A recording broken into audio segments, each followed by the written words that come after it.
Hello my dear global heart आ गोटे food वाला मिनी ब्लॉग को आपण मानक स्वागत करुछि। मते बहुत जोर ठंडा से लगी मो वॉइस टा पूरा कर्कश लगुची काइंडली ताको एडजस्ट कर देबे। लगातार 4-5 दिन हेलानी मो किछि वीडियो अपलोड कर पार नथिली कारण कि मो देह बहुत ही खराब हो जाइथिला। आपण माने केते बेले भी माने बस रे ट्रैवल करूजंती सीट रे बसिले तो ठीक ठाक लागिवो किंतु कैबिन रे आसी कि बसिबे पूरा मजा आसी जीवो। जो माने को बांती लागे सेते बेसी बांती लागीबनी। भिडियोटी को शेष पर्यंत देखि चलंतु तापर मु आपनकु कहूची कि कुआडे जाइथिली स्टेशन को कोन पई आछि।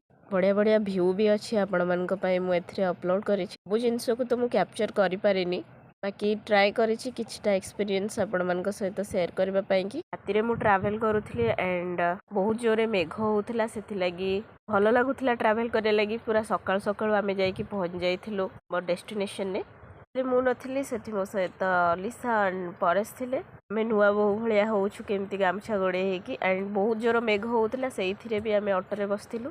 किछि काम रे आमे जाइथिलु संबलपुर। एते मेघ वर्षा होउथला जे कहिबार नै। तो हमर ट्रेन डिले थिला आमे पहुंचू गोटे राती हे गला एंड स्टेशन ने रहिलु। सकाळ 5टा रे स्टेशन नो बाहर के हम रूम को आसिलु। एठी मेघ रे भिजिबा को पडुथिला एंड मस्सा लागुथिला भी बट आमे बहुत एन्जॉय करूथिलु। बिकॉज़ सांग माने तो नुह से माने सांग गोटे कलंकित नाम तो सेमानन को देई परिबिनी कि सेमानन को सहित ए सब जिंस मते भल लागिला। एंड पहुंची सारिबा परे रूम रे आमे कॉलेज रो कैंटीन को पळै गलु खाइबा लागि एंड देखंतु गोटे पिला खाउछ कहले हो वीडियो बनौची सेथि लागि आपण मान को से दउथिला। मु देखंतु देह खराब हबार रीजन होची एटा बाहर केते जोर मेघ होची फिर भी मु आइसक्रीम ठुसुची। हम सारे कि आमे बाहरी आसिलु घर को ट्रेन ने आसुथिबो आ बाहर मेघ होउथिबो आ गोटे पहाड़िया रीजन दे के आसीबे व्यू माने मु कहि परिबिनी। मु जस्ट माने हजी जाइथिली से ग्रीन ड्रीम्स। पूरा पहाड़ भितरु धुआं गुड़ा को बाहर थला जेमती माने बादल जाय कि पिटी हे कि मेघ होउथला ना पूरा मो मन पूरा काम हे गला। पूरा देखंतु व्यू देखंतु। तो ये होची गोटे रीजन जो थिला कि मते वर्षा दिन रे ट्रैवल करिया पई मस्त लागे।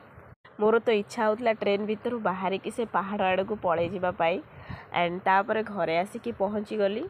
एंड मु साग चटचटी करूथली कखारु डंक साग भाबिली आपण मानक सहित शेयर कर देबी। एठी मु ऑलमोस्ट कुक करे सालेनी तो मने नथिला आपण मानक सहित वीडियो शेयर करिवार भी अछि। साग को लुण पकई टिके खरडे के बाहर कर देथली सेही कड़ाई रे आलू बैगण रे भाजी हला परे मसला कसी सारला परे जो खरडी की रखिथली साग सेटा को पकई भाजी देली भलो भाबरे। लास्ट रे बड़ी ऐड करके घोड़े देथली तार नजारा किछि एमती थिला।